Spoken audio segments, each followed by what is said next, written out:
Jadi ada aturan main. Makanya saya bilang kurban ini lebih rumit daripada penyembelihan gitu. Karena hewan yang boleh disembelih itu belum tentu boleh dikurbankan. Tapi hewan yang boleh dikurbankan itu udah pasti boleh disembelih. Jadi artinya bapak-bapak yang berbahagia, ini yang patut diwaspadai. Kadang-kadang kita teledor di sini. Ya, jamaah yang berbahagia, kalau pelanggarannya pelanggaran kurban, berarti sapinya boleh disembelih, halal dimakan tapi bukan kurban. Tapi kalau pelanggarannya pelanggaran penyembelihan, ini bahaya lagi, Pak. Kenapa? Karena hewannya haram untuk dimakan. Ya, salah satu contoh banyaknya panitia kurban yang terlalu terburu-buru dalam menguliti hewan kurban. Makanya harus dipastikan. Jadi konsepnya gini, Pak. Biasanya kan kurban panitia itu membagi, ada bagian, ini bagian penyembelihan, yang ini bagian pemotongan. Nah, bagian pemotongan itu jangan kerja motong dulu, tapi nyembelih hewan yang pertama dulu. Setelah hewan yang mati, artinya ditaruh di pojokan, jangan langsung dikulitin, tapi sembelih dulu hewan yang kedua. Atau biar lebih aman hewan yang ketiga. Selang ketiga baru yang ke satu tadi dikulitin. Nanti masuk hewan yang keempat, berarti hewan sapi yang kedua yang dikulitin. Dan seterusnya. Jadi terjeda.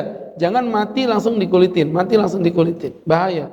Kalau sampai sapi ini masih hidup dan bapak kulitin, ingat dalam penyembelihan hewan kurban itu, yang menjadi dasar hewan ini mati karena apa, itu yang paling belakangan.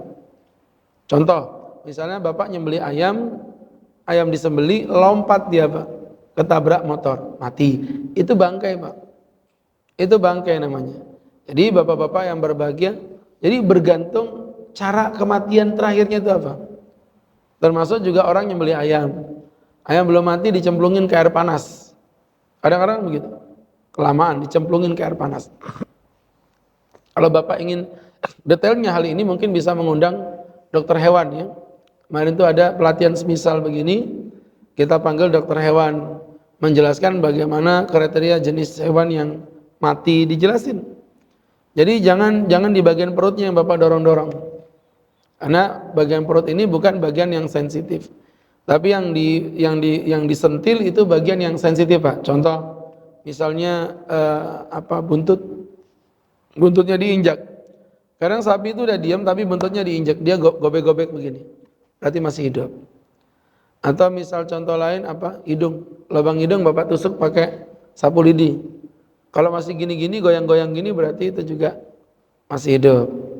Atau telinga, ya bapak deketin gini, bapak bisikin, udah mati belum pi? Begitu ya. Berarti belum, Pak, ya, bukan. Telinga ya ditusuk juga, disentil kupingnya atau diinjek kupingnya, nanti dia akan gerak-gerak seperti ini. Nah, jadi bapak-bapak, ini tadi yang saya maksudkan, kalau sampai pelanggaran itu terjadi pada bab penyembelihannya, Pak, itu bahaya. Itu bahkan bisa menyebabkan batalnya penyembelihan, bukan kurban. Hati-hati. Ini lebih parah daripada batalnya masalah kurban. Karena kalau kurban itu batal, mentok-mentoknya panitia tanggung jawab atas dosanya orang ini tidak kurban. Tapi hewannya tetap halal dimakan. Tapi kalau sampai hewan itu matinya cara penyembelihan yang salah, itu bukan hanya berkaitan dengan kurban, tapi berkaitan dengan keharaman daging yang dimakan. Nah, ini yang harus diwaspadai teman-teman yang dimuliakan Allah Subhanahu wa taala.